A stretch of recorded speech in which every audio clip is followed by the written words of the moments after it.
What I'm going to be explaining right now is primarily affects life insurance agents, and especially since there's so much recruiting that happens in the life insurance world. I think it's really important for agents when they're exploring which companies to work with, what contract levels are fair to them, and uh, which companies to partner with, and if they're being told to build an agency, it's really important that considering the financial obligations that come along with that, which typically aren't addressed when people are told to grow an agency or build a team or hire agents, whatever terminology different agencies use, or IMOs, FMOs, whatever you want to call it, use. It's important to understand how the hierarchy actually works. So I'm going to explain it to you. So a lot of companies will tell you to bring will have a promotion guideline, especially the recruiting heavy ones, will have a particular promotion guideline that everyone, oftentimes regardless of experience, will come in at a 30% or a 50% or whatever the case may be. And this will vary depending on if their commissions are going to be coming directly from the carrier or if they're a licensed only arrangement, LOA, which means the agency gets paid and then they have a whole payroll department that then redistributes those commissions out to the agents. It really depends on the setup, and what contract levels are fair really depend on what support you're being given. How I would evaluate whether or not that's fair is if it's an extremely low contract. An extremely low contract is I would consider anything below 50% would be definitely considered extremely low. And of course, that depends on the product. Are we talking about term? Are we talking about final expense? That's a whole actually separate video. But if they're providing you leads, if you get office space, if they're like sending you a whole box of materials or something like that, there are many different variables that could in fact make a lower commission fair. What I tend to kind of like, I don't know if that's really fair, is when they say you're getting free training, your training's included, you have an agent mentor. Well, and oftentimes these hierarchy heavy situations, your agent mentor or coach might have only just got their license the week before you.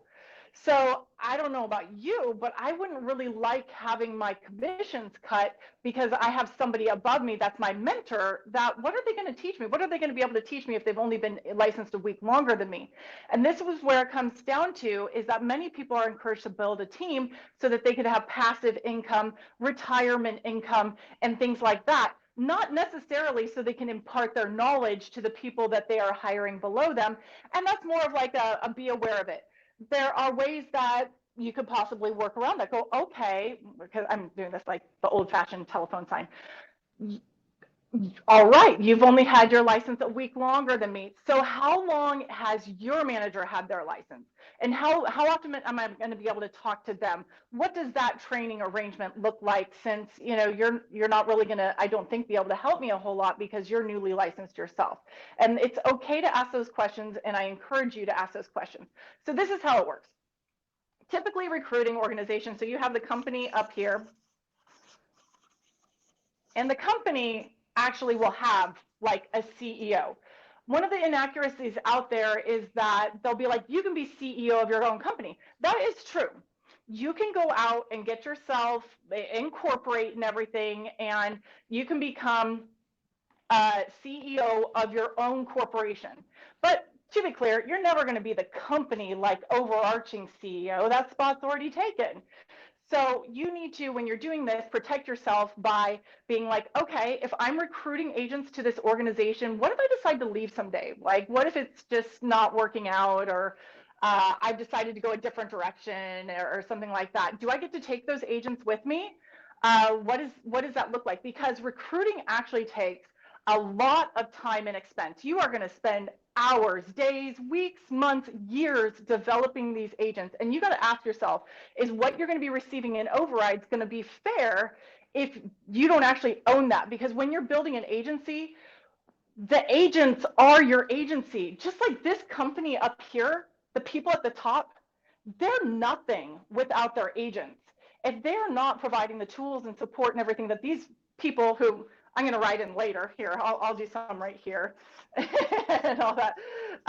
If they're not providing what's needed for these people to survive, thrive, make a living, and succeed in insurance, it doesn't matter. The company will eventually cease to exist because the IMOs, FMOs are nothing without their agents. They have to have that volume, because without being able to maintain that volume, the high contract levels that the company has are going to go away, because that's how they're able to offer all the different contracts down below.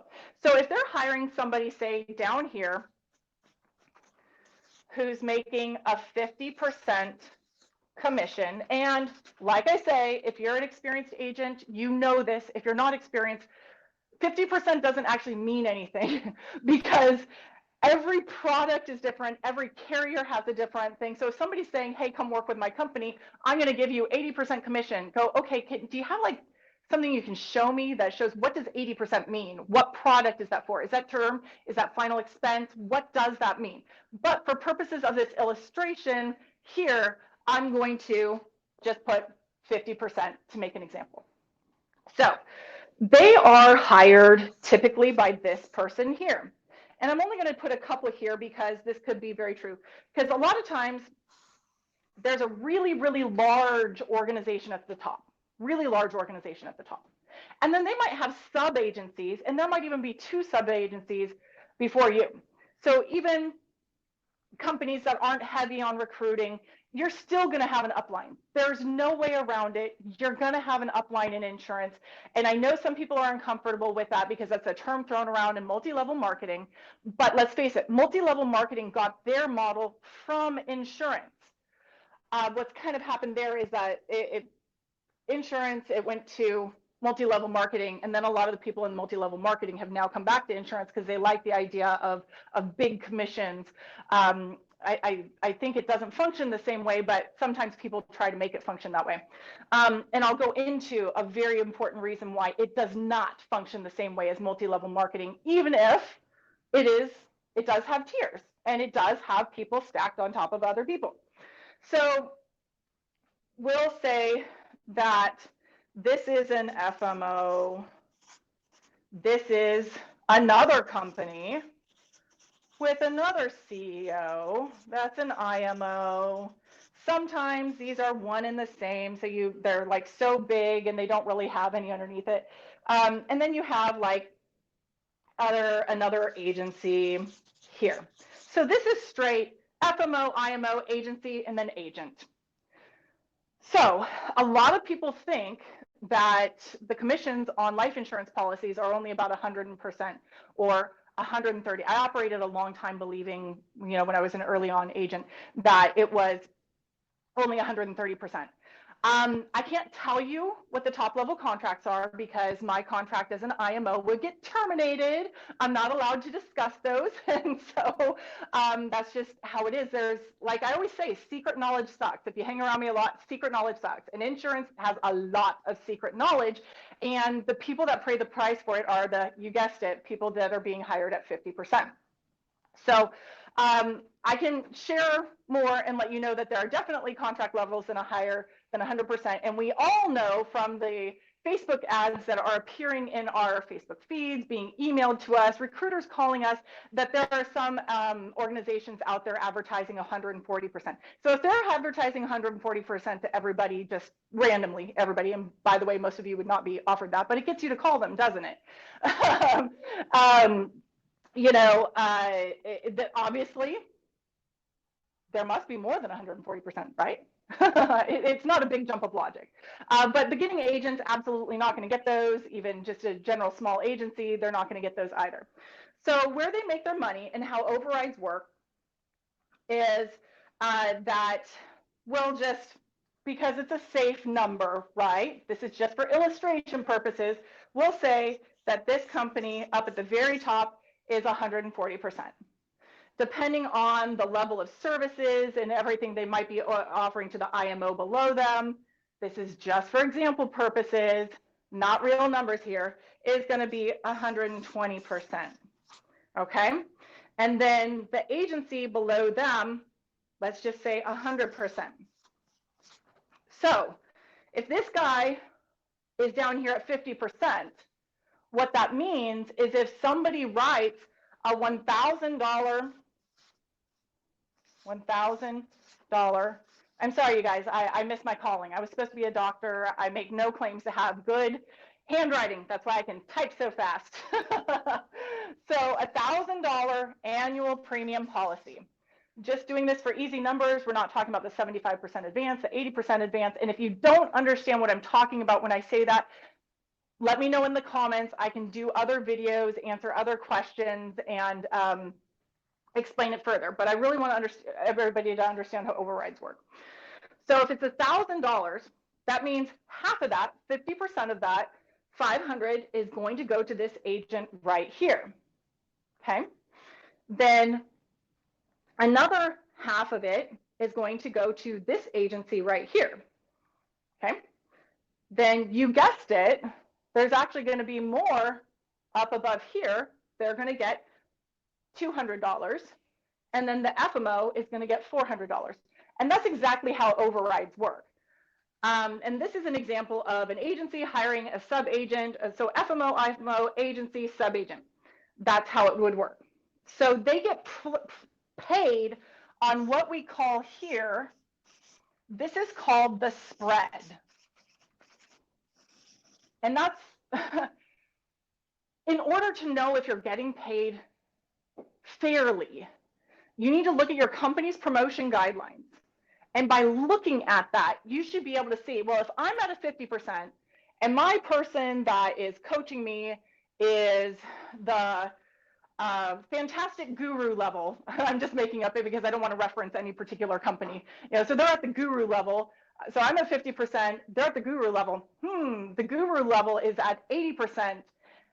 Is it fair that they are making that much on me? What am I getting in return? Is it fair that the over and above company is making that much on me? Because those commission guidelines will also say if maybe you're not getting paid fairly because this guy above you isn't getting paid fairly.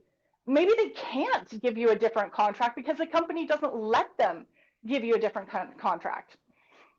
Well, in most just straight independent agencies, you can contact, their commission department, contracting department, and say, hey, what do I have to do to get a higher contract? Now, I always say, if you're going to do that, you better make sure that it's fair to both sides. It's got to be fair to both sides.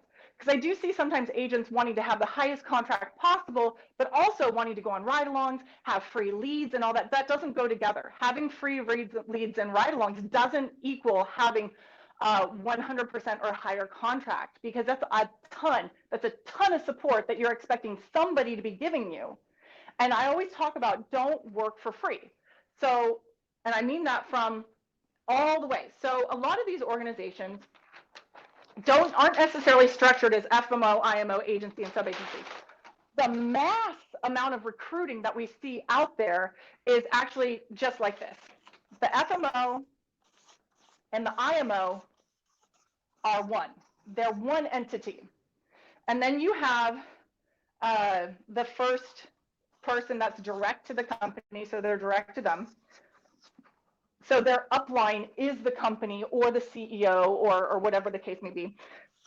And they go however many levels deep. Some of them go deeper than others. I'm just going to do 8 levels deep. So a lot of them I'm just going to use as an example, so that would mean this person's at 100%. Oftentimes it's a 5% difference. And this is a 95%, 90. I'm going to stop doing the percentages because that's faster.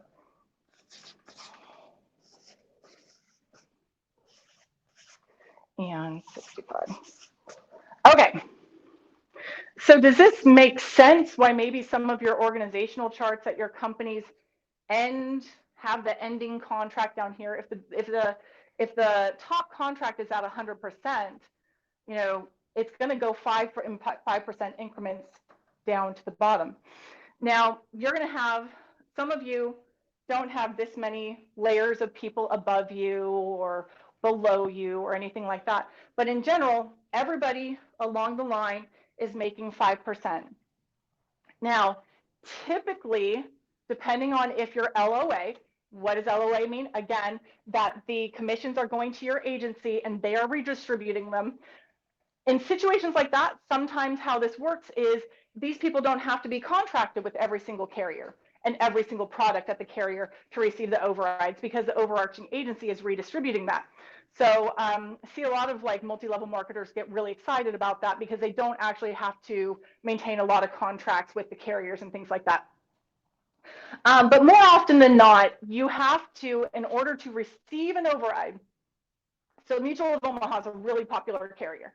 So in order for, if this agent down here at 65 writes a policy at Mutual of Omaha and gets paid 65% on that, for each person in the hierarchy to receive their 5%, they're going to have to be contracted with Mutual of Omaha with that specific product. Sometimes Mutual of Omaha, well, all carriers, depending on the state, you're going to have to also have a license in that state to receive overrides. There's only like, I think, between 10 and 20 states that require that. That's not a Mutual of Omaha requirement typically, or a carrier requirement. It's more the state's regulation about it that's going to do that. So they're going to have to be licensed in those states sometimes, but every time contracted with the carrier and that product in order to receive their 5% override. So what happens is when these people are down here, oftentimes there's a requirement to keep bringing on more agents or have more volume or something like that in order for them to climb to the top. So this person might be a very, right here, a strong producer themselves, maybe out like selling 20% a month. But in order for the company to keep growing, they really want to encourage people to recruit and bring in more agents. So even though this agent here might have tons of volume, they're not going to get promoted oftentimes unless they keep bringing in more people at the bottom. And if they don't keep recruiting, even though they're selling 20,000 a month and they could go anywhere and get 100% contract, their company is not going to promote them. And in fact, this person down here, if they're committed to building an agency, could go and bypass them. And so what happens then is that if this person outpromotes this person, these people down here are not going to get override commissions on them, no more, because their commission level is going to be higher, and you can only have people in your downline hierarchy at the carrier as long as they have lower commission level than you. Now, some companies make up for this by having bonuses and manager bonuses and all sorts of different ways of doing this, and so that people don't get discouraged, because they tend to get discouraged when they get out promoted by somebody in their downline, and a lot of times the people in between will just quit. So a lot of companies have realized, we have to have something to work this out, and they do that. But like I said, anybody that in sales is really succeeding can just go practically anywhere, except for companies that have these really rigid promotion guidelines that require recruiting. They can go practically anywhere and get 100% or above contract level. So it just really depends on the model that you're wanting to do. One of the things that I think is shocking to people, and they don't realize it, is how chargebacks are handled. And this is where, obviously, yes, major income potential for if you're going to build an agency. We all know it. My last neighborhood, not my current neighborhood, but my last neighborhood that I lived in, about half of us in the neighborhood were financial planners, insurance agents, insurance company executives of one kind or another. And absolutely all of us driving the nicest cars when we get to know each other. Not me, I still drive my Pacifica minivan. I have so many kids, you're not gonna get me to let go of my minivan. But the people driving Ferraris, Lamborghinis, Maseratis, all that stuff, when we got to talk to them, they weren't the agents, they had agencies. But I'll tell you, not a single one of them did it in this model. This is not the model they were using to get there. They were using much more this model. They were either, right here or right here or right here, and they were hiring just a bunch of people like this to just sell insurance directly. And many of them actually put people on salary, things like that, and paid their benefits. So again, maybe 50% or lower is a fair commission if you're getting your unemployment paid for, if you're getting leads, if they're giving you office space and a dialing system and all that stuff. So you really got to take into account. But I would also point out that all those people up at the top were driving Lamborghinis and everything in my neighborhood. So if you choose to recruit and build your agency and build your team this way, as many of us have, because I was required to when I first got started in insurance. I didn't know what I was getting into at all. In fact, my words were, I've been in sales management before. It's like herding cats. I would rather die than do it again. But hey, at one point I had also said that I would rather die than sell insurance, and here I am. I love it. It's been wonderful for me and my family. So I did get to a certain point where I took to sales right away. Sales was great. That unless I started recruiting people, my contract level wasn't going to go up. And I thought this is how all of insurance was. I didn't know there was another option. I thought if I didn't do it this way, well, I'm going to have to work for Farmers or State Farm, and I knew that just wasn't for me. Those aren't bad companies. They just weren't for me. And so, okay, fine, I'll start doing the whole hiring thing. I was good at it. But what they don't tell you, and I did read an entire book, an entire manual on how to build an agency and supposedly everything you know to have and run an agency. Really interesting that never explained how chargebacks work when you have an agency. And this is what blows out most agents who decide to build an agency. So what happens here, this person has writes a policy and ends up with a, let's just say for easy numbers, ends up with a $500 chargeback. Well, they either pay it, but depending on how new they are, if nobody ever told them that they could get chargebacks, typically they react pretty badly. They're like, oh my goodness, even though it's not being drafted out of their account or anything, they just still are shocked and surprised at how it works, because a lot of people through recruiting organizations have never had a sales career before. Most sales jobs you can get chargebacks in. And so that wasn't a foreign concept to me. What was foreign to me is what happens when your downline agent doesn't pay that chargeback. And so if they don't pay this chargeback, whichever carrier it is going to terminate them. They're going to report them to Vector.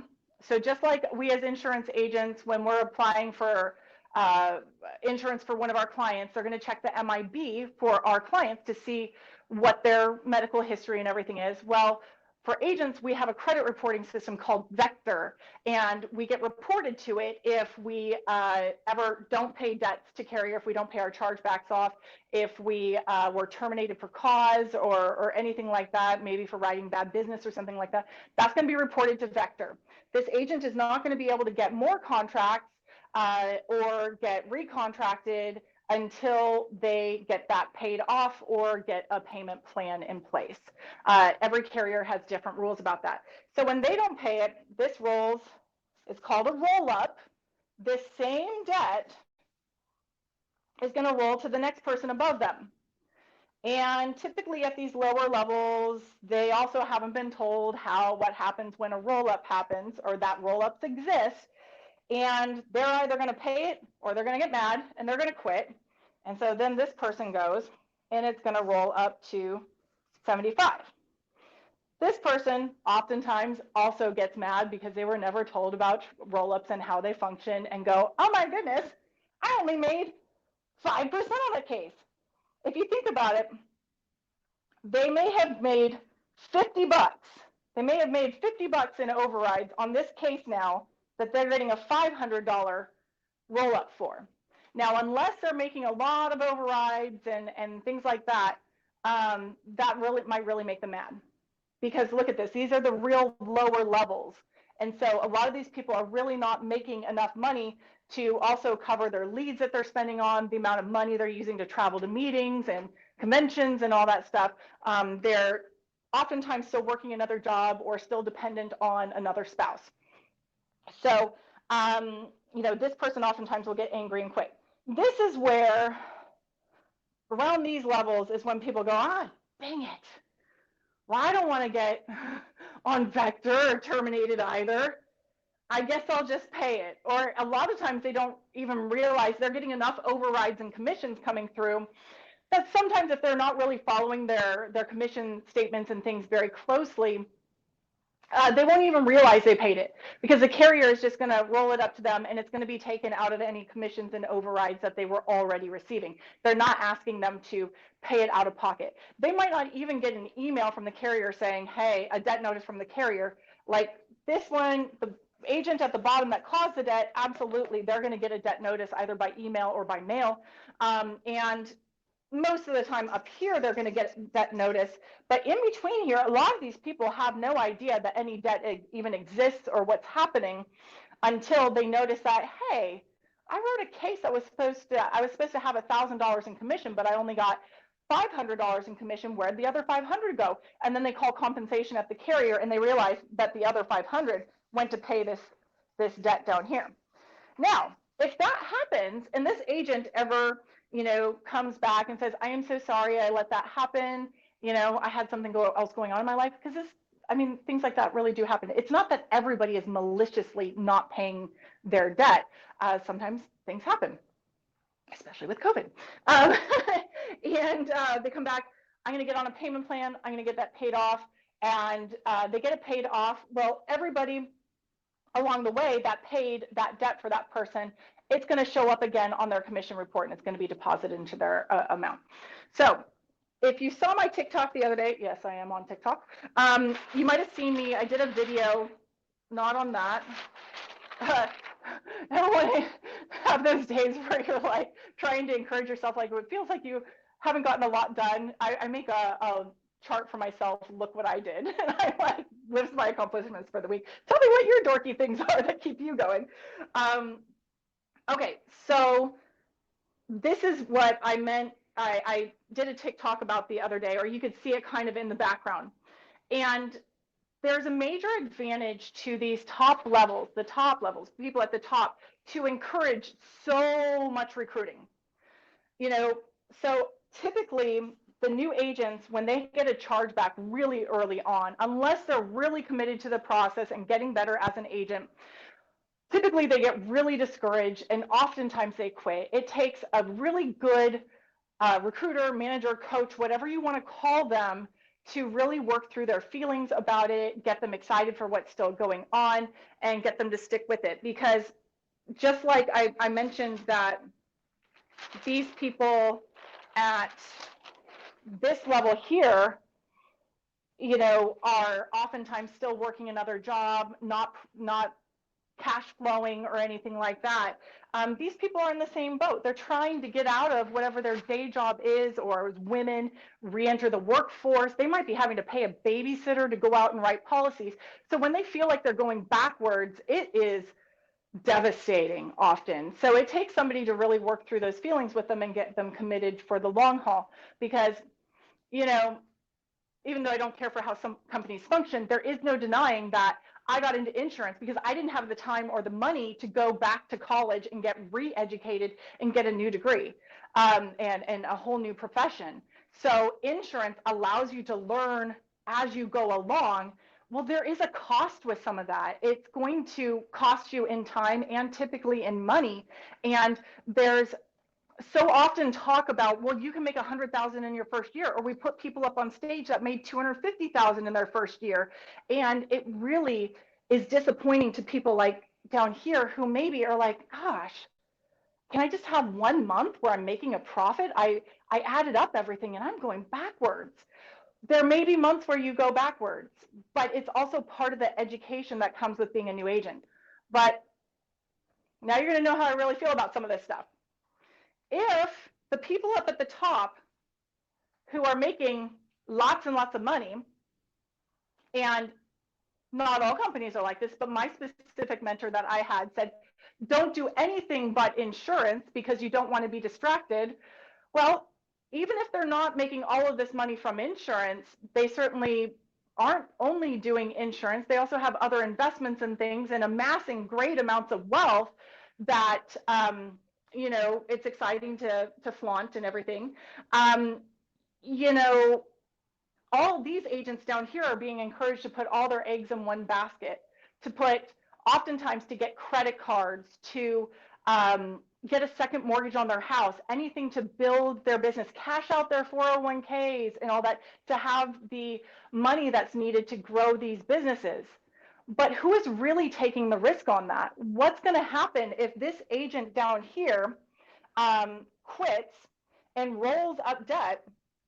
Well, all these recruiters along the way, they're paying their own advertising, all of them, each single level of them. They are paying their own money to grow this person at the top's business. That's right, because aren't they also selling other programs and things like that? And sometimes it's a break-even proposition. I have some stuff that I sell too, like events and things like that, and typically I lose money on them. But sometimes these are big money-making operations, stuff like that. And so the recruiters on down the line pay all their own advertising.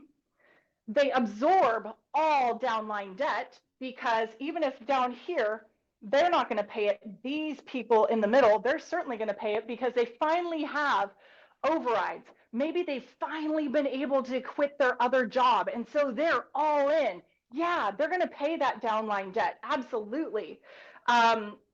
The recruiters generally are doing all of the training. They're hosting meetings, webinars, and things like that.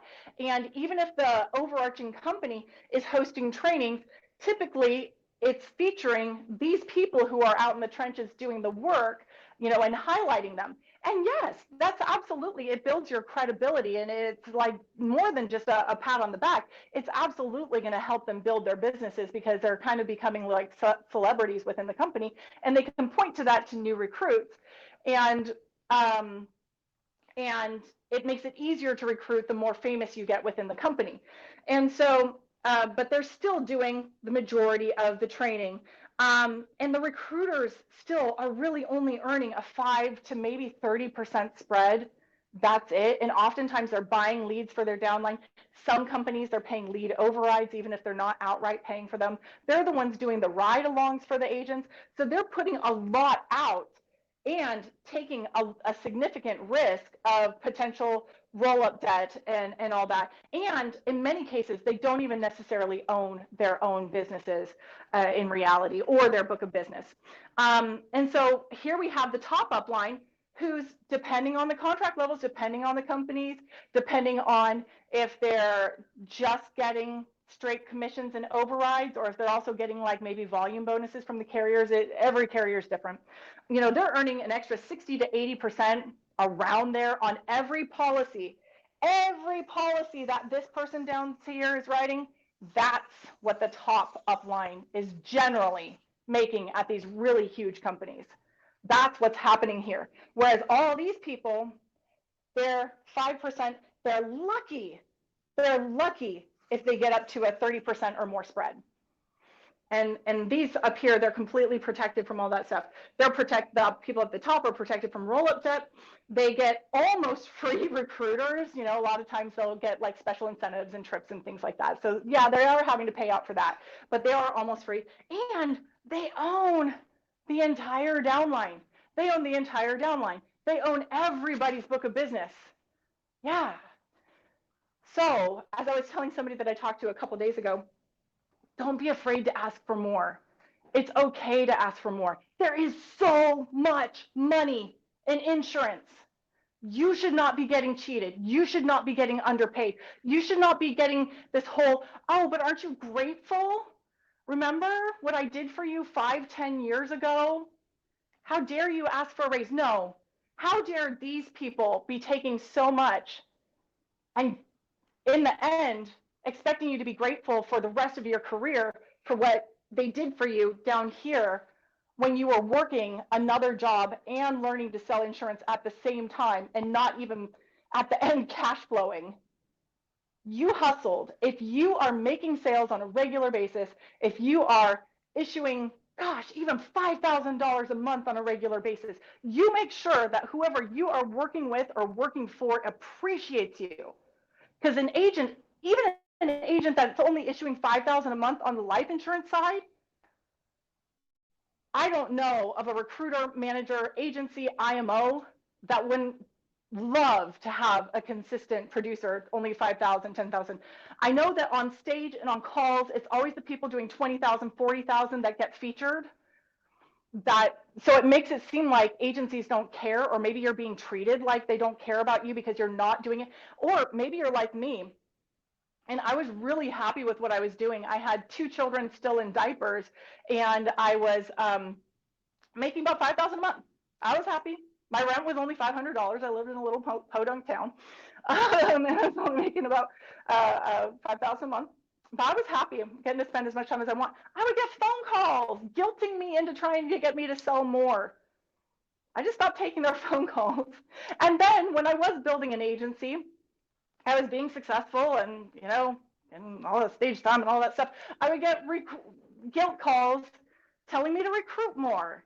And, they didn't really care about what was going on in my life. And you know what I realized once I got outside of some of those companies, that how this came about was the other day I talked about, don't ask people who aren't even licensed to recruit, because they have no ability to receive overrides. Even those free recruiters, they have no ability to even receive this 5%.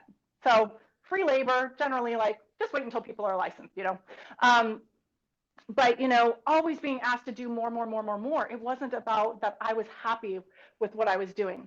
And when I left that, I realized that when you're not in those guilt-driven companies, and there's not just one, there are several, and it might not even be the company. It might just be the person that recruited you. That might just be how they think they're motivating you. Because I know even within the company I'm referencing, a lot of people really dislike the person I was under, but I was under them. There was no way out. I mean, I was going to work the rest of my life with that terrible manager. They would not do anything about it. So I left, and that's not the solution for everyone. It was for me, and it was so nice to be appreciated. So nice to have somebody show me just transparently, well, this is what street level is at the carrier, and this is what we think you should be making based on the size of your agency and volume and all that stuff. It was just wonderful to not be manipulated constantly into this whole thing that I used to have to deal with.